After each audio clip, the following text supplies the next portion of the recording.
Irmãos e irmãs, neste terceiro domingo da Páscoa, iremos refletir o Evangelho de Lucas, capítulo 24, versículo de 13 ao 35.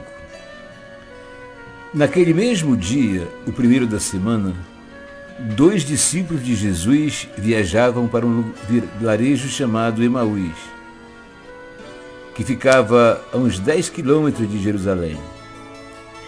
Eles iam conversando sobre todas essas coisas que tinham acontecido. Enquanto conversavam e discutiam, o próprio Jesus se aproximou e se pôs a caminhar com eles. Mas os olhos deles estavam como que embaraçados e não o reconheceram. Jesus lhes disse: "Sobre o que vocês estão falando enquanto caminham?" E eles pararam com o rosto triste. Um deles, chamado Cleófas, lhe disse: "Será que você é o único estrangeiro em Jerusalém que não sabe das coisas que aí aconteceram nesses dias?" Ele perguntou: "Que coisas?" Responderam-lhe: "O que aconteceu com Jesus, o Nazareno, que foi um profeta poderoso em ações e palavras diante de Deus e diante de todo o povo. Nossos chefes dos sacerdotes e nossas autoridades o entregaram para que fosse condenado à morte e o crucificaram. Nós esperávamos que seria ele o libertador de Israel. Mas agora, além de tudo, já faz 3 dias que todas essas coisas aconteceram. Algumas mulheres do nosso grupo, porém, nos deram um susto. Elas foram de madrugada ao túmulo e não encontraram o corpo. Voltaram então dizendo que havia tido uma visão de anjos, os quais diziam que Jesus está vivo. Alguns dos nossos também foram ao túmulo e encontraram as coisas como as mulheres tinham dito, mas não viram Jesus." Então ele lhes disse: "Ó insensatos e lentos de coração para acreditar em tudo o que os profetas anunciaram. Será que não era preciso que o Messias sofresse tudo isso e entrasse na sua glória?"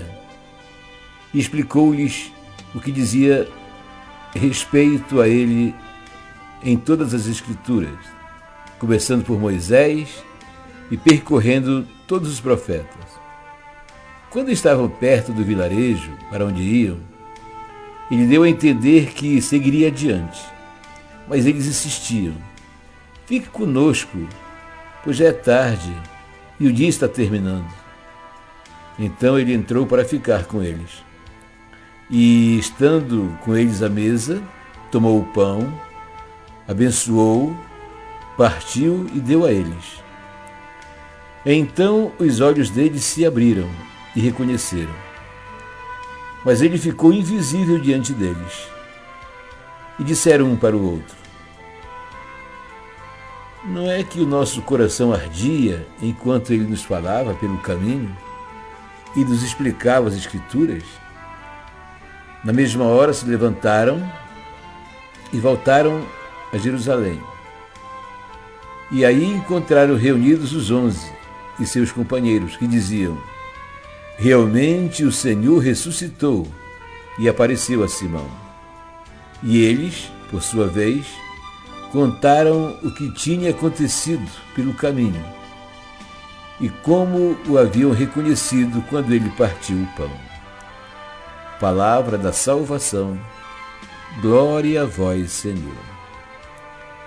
Num breve comentário, poderemos dizer que no belíssimo relato de Lucas, descobrimos as 2 partes principais da celebração eucarística. Primeiramente, em conversa com os discípulos de Emaús, o próprio Jesus expõe e comenta passagens da Escritura referentes a ele, o Messias, que haveria de sofrer e morrer antes de entrar na sua glória. Morto e ressuscitado, Jesus será a chave de compreensão da Escritura. Depois, Jesus parte e reparte o pão, gestos que o identificam.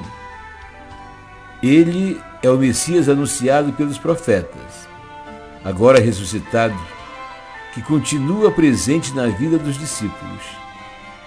Alimentados com a presença do Senhor, esses discípulos se transformam em entusiastas testemunhas dele.